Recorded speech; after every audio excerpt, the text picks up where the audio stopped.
Hey, what's up guys? Professional outdoor photographer David Johnston here for Outdoor Photography Guide, and today I'm challenging myself to get 3 shots in one shoot with one lens. Now, if you ask a lot of outdoor photographers, they're going to say the trinity of lenses are a wide angle, a mid-range, and a telephoto. The wide angle is usually something wider than 24 millimeters. The mid-range can go from 24 to 70, and then the telephoto is 70 to 200. Now, you may be asking yourself, what lens are you using to try and do all of this? I'm using this Tamron 17 to 50 f4 lens. The reason I love Tamron lenses are because they make great lenses that cover a wide range. Now, this lens in particular is a cool one because all of the zoom is internal. So this lens never changes size, and it goes from 17 to 50 millimeters at a widest aperture of f4, which is big because you can literally take this lens anywhere and shoot anything with it. I'm gonna prove it to you today in this forest scene. So I just came across my first shot that I'm gonna get with this 17 to 50 f4 lens from Tamron, and it's these really cool mushrooms that are growing right along the trunk of this fallen tree.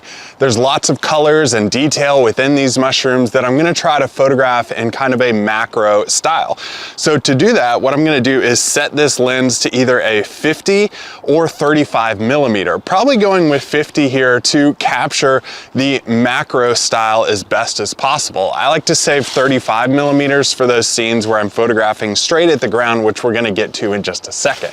So let me take you through this shot as I'm doing it. I'm trying to get a lot of blurring into the background with these, but I'm also trying to get enough detail in the mushrooms to really make a cool macro scene. So my settings on this are 50 millimeters. I'm at 1/60th of a second, f4, and an ISO of 400 because we're losing light. It's so late in the day, the light's going down.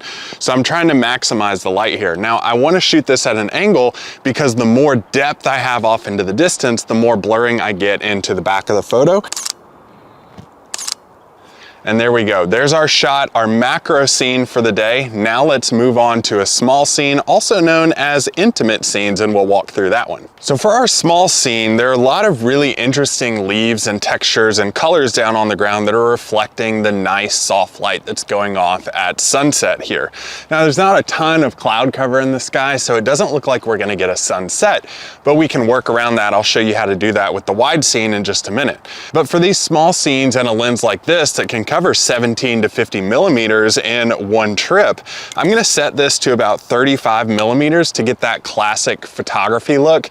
And I'm gonna try to pick out some leaves here on the ground that are gonna make a really interesting composition. So I'll take you through the shot here. I'm straddling this area of leaves on the ground. I'll take you through the settings, and I'll just flip my screen up so I can see the composition I'm working with here.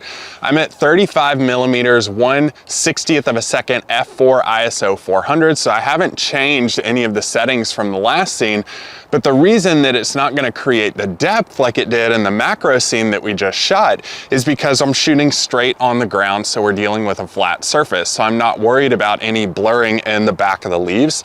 And I'm just going to try to find a composition that I like a lot that works really good, do my autofocus, and take a few shots.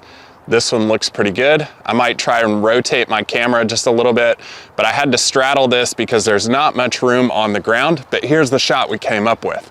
Now the last shot on our list is a standard wide angle shot. I'm gonna take you through that. Even though we don't have a lot of cloud cover and no color in the sky, we're gonna see what we can get. So we've been able to create both a macro scene and a small landscape scene. The macro at 50 millimeters and the small scene at 35 millimeters. Now I'm zooming all the way out to 17 millimeters on this lens to get a wide shot. Now we don't have a ton of color in the sky right now, but we do have some really nice reflections on this pond. So I'm gonna work with what we have here and try to create something a little bit more abstract for a wide angle scene. Because there's a lot of reflection on the pond, I'm gonna be using a neutral density filter to lengthen my exposure that's also paired with a circular polarizer that's gonna create and maintain reflections in the water where I want it and reduce reflection in the water where I don't want the reflection. So here's that final photo of the wide angle scene that we created, and now you can see that we've successfully created a macro, a small scene, and a wide angle shot all using one lens. I love zoom lenses for this sole purpose because I never had to change lenses on my camera.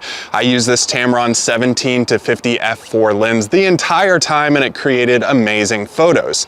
If you're looking for a zoom lens, look no further than Tamron, and the 17-50 f4 is a tremendous one for outdoor photography.